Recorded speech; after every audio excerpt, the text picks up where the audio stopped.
Liga Portugal tuh cepet banget ya. Ya. Tapi seperti yang kita bilang, Evan tuh jadi pembeda.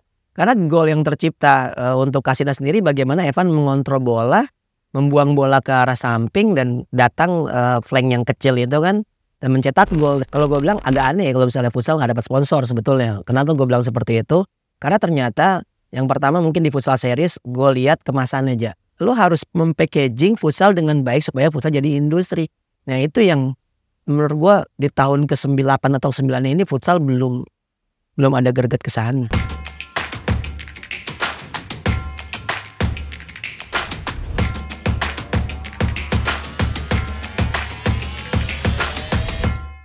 Halo pemirsa, kembali lagi di Futsal Talk di channel YouTube Bola Lob bersama dengan gua Reza Pradita dan juga presiden dari komunitas RICS, Rakyat Indonesia Cinta STY. Ada Coach Donzol. Halo Ja. Sehat Coach? Baik ya, RICS, ya. Ricis. Ya jadi memang Coach Donzol kemarin kita sudah episode pertama, responsnya cukup baik. Bagus. Kecuali yang memang ada masih satu mengejar Coach Donzol. Iya, salah ini ya, salah konten salah konten ya. Jadi memang di Futsal Talk ini sesuai dengan jargonnya kita hanya membahas tentang futsal. Jadi memang kita akan terus membahas situasi-situasi, membahas isu-isu yang terpanas dari dunia futsal. Dan pekan ini Coach Donzol, kita sudah melihat ada sejumlah tim yang melakukan persiapan. Walaupun masih 2 bulan, tapi ini adalah sesuatu yang positif karena tim-tim sudah mulai membentuk timnya masing-masing. Dan ada satu pre-season juga, ada futsal series Piala Jakarta, di mana memang ada 4 tim yang berlaga di sana. Favage, Cosmo, Halus, dan juga Pendekar. Walaupun namanya Piala Jakarta, tapi yang menang Favage. Iya, Favage. Tapi ini menarik Coach, karena memang kemarin dengan adanya futsal series pun sudah terlihat beberapa tim yang belum mengumumkan pemainnya. Akhirnya ketahuan.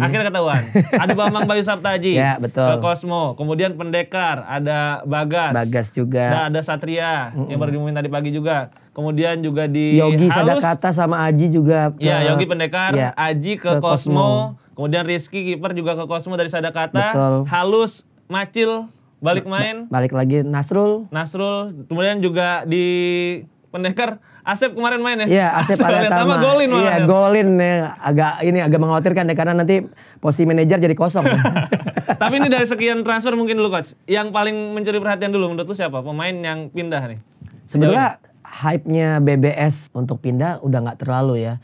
Mengingat kayak gue merasa ada yang belum selesai BBS di Pendekar karena nggak bisa ngangkat Pendekar di satu musimnya. Gue kira dia mau mencoba di musim kedua karena musim kedua menggunakan pelatih asing lagi dari asal Iran dan mungkin BBS bisa mendapatkan tempat tidak seperti pada saat Alvaro datang. Tapi gue melihat BBS pindah ke Cosmo ini menurut gue jadi hal yang biasa aja gitu buat gue ya. Karena gue ngelihat ya Cosmo kita tahu udah ada pemain senior juga, ada Kesar Silitonga di sana, tapi juga udah mulai permajaan juga ya skuadnya gitu. Dan tapi gue melihatnya kayaknya Cosmo butuh pemain asing sih untuk dari yang kemarin kalau gue lihat. Tapi kalau misalnya yang lain so-so sih nggak terlalu banyak yang yang kayak wah banget gebrakan. Ya, betul. Karena emang nggak lewat Tebet kan. Soto gebrakan. Tapi gue melihat kemarin pre-season dari sudut pandang yang lain, dari sudut kemasan. Gue salut sih sama penggagas futsal series ini kayak bikin futsal tuh naik level menurut gua. Ya, tapi kita mungkin sedikit dulu nggak ngebahas timnya nih ya. Kita ngebahas dulu kemana di Jakarta sebenarnya ada situasi yang menarik Coach. Oh iya. Ada 3 event. Ada 3 event. Yang menurut gua dikemas dengan luar biasa. Dikemas dengan sangat entertain. Dan sesuai dengan jargon sportainment ya. Jadi olahraga digabungkan dengan hiburan. Betul. Dimana di GOR UNJ Rawamangun ada futsal series. Kemudian di Kelapa Gading ada Gol Kampung Charity Match sama Sang Garnier. Dan juga Edgar Davids. Makanya croissant. Kemudian di Super Soccer. Ada di mana? GOR Nanggala. Di GOR Nanggala Cijantung. Nah ini kan 3-3-nya semuanya di saat yang bersamaan Coach. Dan ini sebenarnya jadi bukti. 3 event semuanya ramai. Betul. Dan ini sebenarnya jadi bukti kalau futsal bisa dijual ya. Betul. Ini futsal sebetulnya ini kalau gue bilang agak aneh kalau misalnya futsal nggak dapat sponsor sebetulnya. Kenapa gue bilang seperti itu? Karena ternyata yang pertama mungkin di futsal series gue lihat kemasannya aja. Packaging antara futsal sebagai sebuah olahraga dan entertainment yang dengan porsi yang sangat pas menurut gue. Ada dancer kan juga kayak. Dancer terus juga bagaimana LED. Tapi lu kalau dancer tahu aja Coach. Ya, gue udah ngoleksi fotonya. Yang cowok. yang juri. Tapi kalau gue ngelihat di futsal series tuh bagus. Gue bilang ada LED. Ini yang gue cari sih, kan Liga Spanyol gue nonton gitu, Liga Portugal juga LED juga menghiasi pertandingan juga keren aja kalau gue bilang. Video support kelihatan sama video penonton support jadinya. ya, jadi nggak ada space lagi kayaknya sih gitu. Tapi bikin video support challenge-nya juga bagus di futsal series. Tim-tim yang berlaga juga oke lah. Walaupun gue lihat yang serius emang Favagi ya.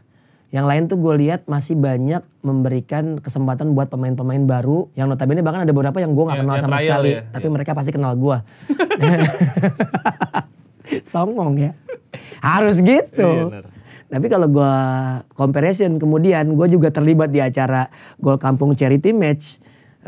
Itu murni entertain dan cuma mungkin part of-nya 75-25. Entertainnya 75, main futsalnya 25. Yang menarik sebetulnya bagaimana seorang Atta Halilintar dan Torik yang memprakarsai acara tersebut mampu mengundang selebriti-selebriti untuk bermain futsal. Walaupun memang kemasannya masih just for fun, tapi gue ngeliat banyak banget kayak misalnya lo nyanyiin lagu Indonesia Rayanya Reza Artamevia gitu, seorang ya penyanyi luar biasa lah gitu kan. Terus banyak juga kayak komponen-komponen yang gue ngeliatnya kayak entertainnya masukin band di sela-sela jeda antara babak pertama babak kedua, dan itu menjadi hiburan tersendiri gitu. Itu kalau di Gol Kampung Charity Match gitu. Tapi gue sebagai komentator sama Afif Safi nggak boleh agak serius gitu, harus bercanda dan agak susah kan kalau suaranya dibocorin di lapangan nggak? Iya, dibocorin di lapangan. Nah, itu yang bahaya. Bahaya sebetulnya. Dari pemainnya naik ke atas, betul. mukul. Dikatain. Kan susah banget ya kalau gue bercanda tuh susah, kan gue selalu serius orangnya. Lalu terakhir Euro Futsal Championship ini gue bilang sih ini kan diprakarsai oleh Super Soccer ya, yang notabene mereka memang mengkombinasikan antara sport dalam hal ini futsal dengan sepak bola ini dan komunitas ya. Dan komunitas sebetulnya main eventnya itu antar fans, tapi di situ udah ada kategori umum ya. Dan juga kategori kampus di mana beberapa pemain profesional juga main di sana. Dan ini, Jakarta menjadi kota keempat setelah Bandung, Semarang, Surabaya, dan Jakarta. Dan gue liat kualitas pertandingannya tuh bagus. Bahkan untuk fans club pun itu menurut gue kualitasnya bagus. Artinya apa? Artinya futsal udah berkembang, beberapa brand juga oke. Tapi yang menarik dari Euro Futsal Championship ada lomba PlayStation di luar antar fans club juga. Terus juga ada kayak booth-booth yang notabene menurut gue melihat kayak pasar malam lah gitu. Nah ini yang menurut gue jadi UMKM juga keangkat. Seharusnya emang futsal tuh harus digandengkan dengan hal seperti itu. Ada band juga. Ada band? Ada Doni. Menghadirkan band juga. Gue susah ya ngomongnya nih ya. Menghadirkan band juga gitu. Jadi mungkin ada yang suka dengan band tersebut, mau nonton tapi kayaknya gue nonton futsal dulu deh. Terus ngeliat. Jadi gak bisa berdiri sendiri. Betul. Itu dia maksud gue. Lo harus mempackaging futsal dengan baik supaya futsal jadi industri. Nah itu yang menurut gue di tahun ke-8 atau 9 ini futsal belum ada greget ke sana. Belum ada gebrakan baru lagi ya. Jadi ini yang kita harapkan tentu bisa kembali. Karena memang kalau kita lihat tim-timnya kemarin coach. Timur maksudnya? Timur. Oh. Coach Pandi dong. Tim-tim yang kemarin berlaga di futsal series ya. Khususnya karena tim profesional di sana kita Favage. Begitu serius mendatangkan pelatih Coach Pataya yang kalau gue lihat first impressionnya. Ini bagus banget coach. Karena kalau gue lihat sih staff pelatihnya tuh nyaman. Sama Coach Pataya. Dan memang kalau gua ngelihat dia juga emang tipenya down to earth ya. Walaupun kalau kita lihat CV-nya tuh keren banget. Mentereng sebetulnya. Pelatih timnas Thailand, pelatih timnas Vietnam. Tapi dia nggak superstar itu gitu. Jadi bisa dijangkau sama pelatih-pelatih lokal. Dan kalau kita lihat pun kemarin mereka bermain dengan cukup memuaskan. Karena memang ini tim yang paling kemudian sudah lengkap lah ya. Dibandingkan dengan Halus, Pendekar dan juga Cosmo yang memang masih banyak pemain trial. Bahkan gue kemarin ngobrol sama Aji juga pemain Cosmo, emang hanya beberapa yang kemudian sudah yang nggak semua sudah dikontrak gitu ibarat. Jadi emang lebih banyak yang masih tahap trial. Betul. Ada beberapa emang pemain mengatakan bahwa mereka masih justru pelatih atau klub kayak Cosmo itu masih menjadikan futsal series ini sebagai seleksi ya. bagaimana apakah pemain tersebut layak untuk nantinya dikontrak atau tidak. Ya, tapi ini positif Coach, karena seleksinya pun nggak sembarangan ketemu lawan ya kan, karena Betul. biasanya tim pro itu sulit buat nyari lawan yang sepadan kan. Nah, ini momen yang tepat dan memang laga-laganya pun lumayan sengit ya kemarin. Tapi Coach Pattaya memang kalau menurut gua kenapa teman-teman pelatih nyaman, karena Coach Pattaya mukanya kayak orang Sukabumi. Kalau gue deketin tuh kayak temennya Agung. Kayak temennya Agung.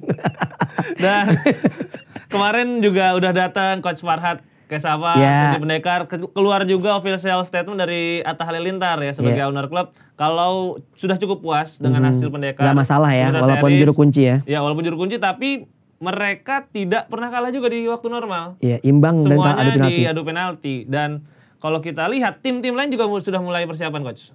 Bintang Timur Surabaya. Diego Rios dan juga pelatih conditioningnya ya dari Spanyol sudah datang, sudah mulai latihan juga.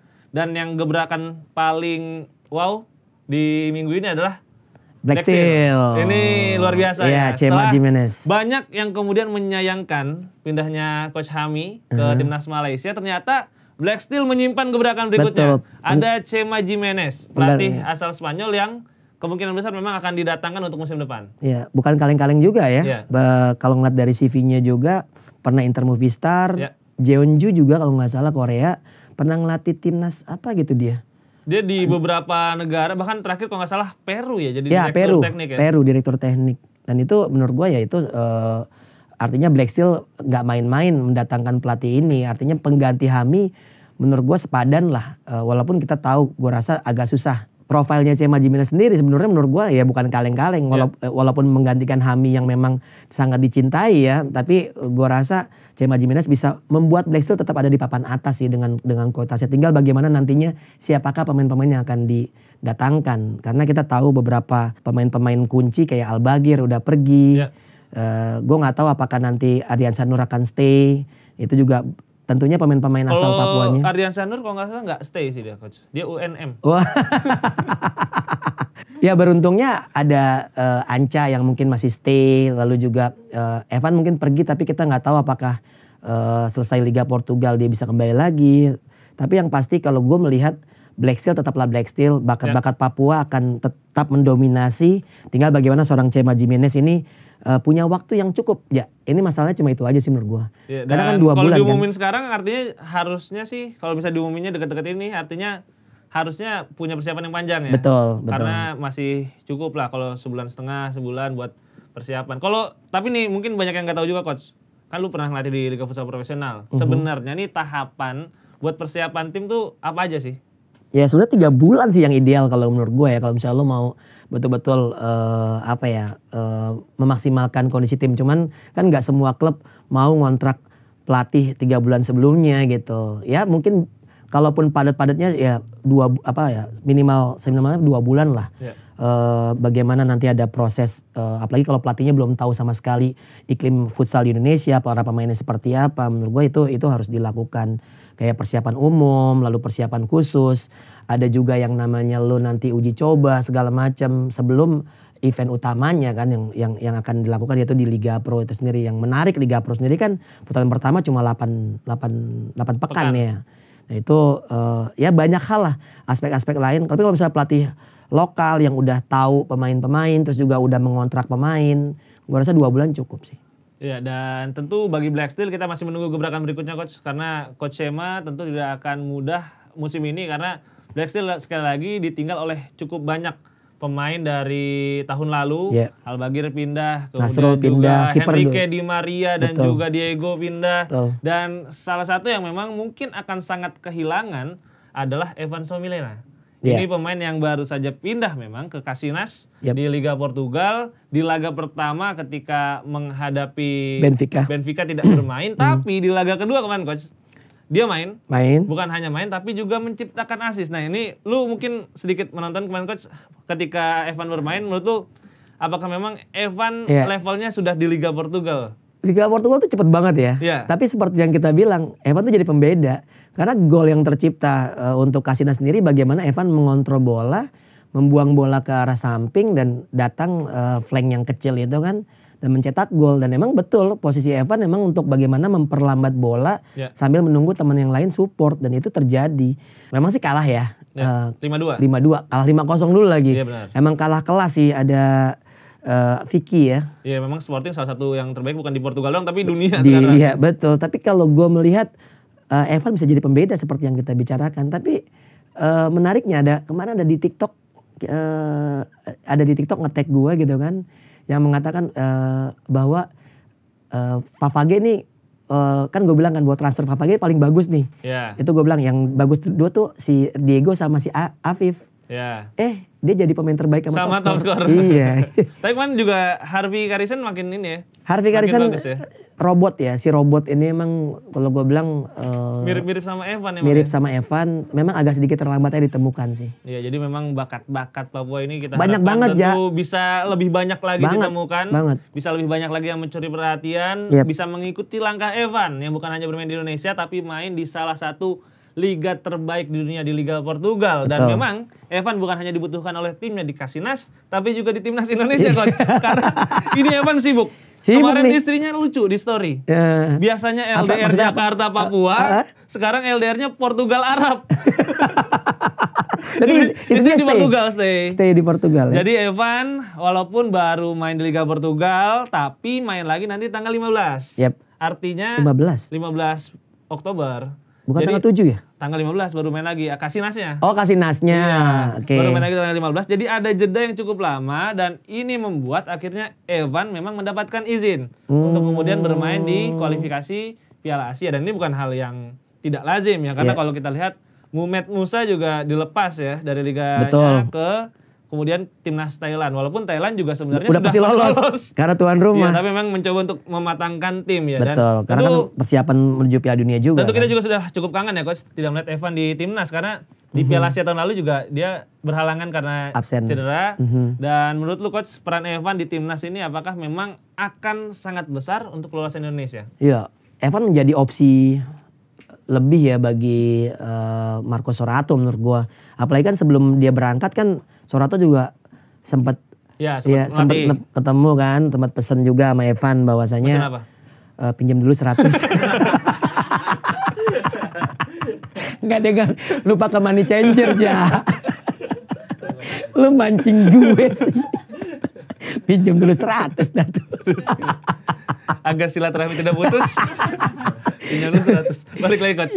Evan, tapi apakah memang tetap menjadi tumpuan walaupun memang dia tidak di ITC untuk cukup lama karena dia memang harus ke Portugal. Gue rasa adaptasi teman-teman sama Evan sih nggak ada masalah ya. Tapi yang gue suka dari tim ini di tangan Sorato adalah ini menarik nih. Gue sedikit banyak dapat bocoran bahwasanya Sorato tuh cuma punya 2 paket. Tapi semua pemain harus bisa bermain di paketan tersebut gitu. Jadi harus siap beradaptasi dengan siapapun. Nah ini emang sebenarnya sih gue juga agak sedikit, maksudnya setiap pelatih tuh punya selera masing-masing, ada yang punya 3 paketan, artinya udah pasti pemain-pemain itu, tapi pada saat berjalannya pertandingan kadang-kadang juga pecah paketan juga. Tapi kalau yang dilakukan Sorato udah pasti mecah paketan, bagaimana satu paketan mungkin bisa ada 5-6 orang yang akan bermain di situ, dan ini akan sangat menarik. Evan pun gue rasa untuk adaptasi nggak ada masalah lah, pemain-pemainnya teman-teman juga semua yang udah bersama bareng-bareng. Yang gue khawatirkan sebetulnya bukan ini ya, bukan Evannya gitu, tapi pastinya bagi gue adalah bagaimana Soratonya nantinya nih, karena kita tahu persiapan yang tidak begitu tidak begitu menyenangkan gitu. Tapi kan memang ini kan sesuatu yang lazim ya buat futsal Indonesia yang memang selalu bermasalah di setiap persiapan. Kalau gue lihat sih mungkin tinggal bagaimana banyaknya jumlah pertandingan bersama Marco Sorato sebelum menghadapi Macau, Afghanistan dan juga Arab Saudi. Ya tapi ini menarik coach. Jadi menurut gue ya pribadi, Marco Sorato ini akan mendapatkan pressure yang lebih besar. Jadi kalau kita bandingkan dengan eranya Kensuke Takahashi ya. Jadi Kensuke tugasnya untuk melatih berat, tapi pressure-nya tidak besar. Karena saat itu Indonesia masih jadi underdog. Nah kalau sekarang Marco Sorato setelah eranya Ken, eranya Hasyim Zadeh, memang tugasnya untuk menjadi pelatih tidak terlalu berat karena pemain sudah mulai matang, pemain sudah mencapai peak performance mereka, tapi tekanannya ini yang lebih besar coach. Untungnya memang kalau di futsal, kalau gue ngeliat ya, ini memang asistennya, kemudian insan futsalnya ini tidak mempedulikan lokal pride sebenarnya Coach. Iya. Jadi dari era Kensuke, era Hasem Zadeh, Marco Sorato mau pelatih dari manapun, ini tetap mendapatkan support yang menurut gue sama dari insannya nih, dari insan, dari pelaku futsalnya. Tapi kalau gue melihatnya sih gini ya, kita emang kalau di futsal jelas, maksudnya di futsal dan sepak bola menurut gue tetap butuh pelatih asing sih. Kalau buat gue ya, tinggal bagaimana penerimaannya ya. Artinya gini loh, kembali lagi prestasi yang sudah diberikan. Kensuke tuh nggak punya trofi. Ya benar, Hasem Zadeh juga nggak punya trofi kan. Tapi mereka masih tetap tidak ada di futsal tuh tidak terpecah belah. Ini trofi mayornya maksudnya ya, antara Piala AFF atau Piala Asianya gitu ya. Betul, seperti itu. Ya, jadi memang ini kita harapkan bisa melakukan hal yang baik tentunya Marco Sorato di timnas Indonesia yang sesaat lagi akan berlaga di kualifikasi Piala Futsal Asia. Ya, betul. Kalau gue bilang ya Asia Tenggara diuntungkan karena gue yakin jadi bisa lebih dari 3 ya. Banyak nih. Gue malah yakin Myanmar sama Malaysia bisa lolos. Kalau gue lihat ini yang terbaik yang bisa diterima oleh Marco Sorato sih. Ya. Dan itu harus diterima. Emang kondisinya tim nasional ya seperti ini di Indonesia.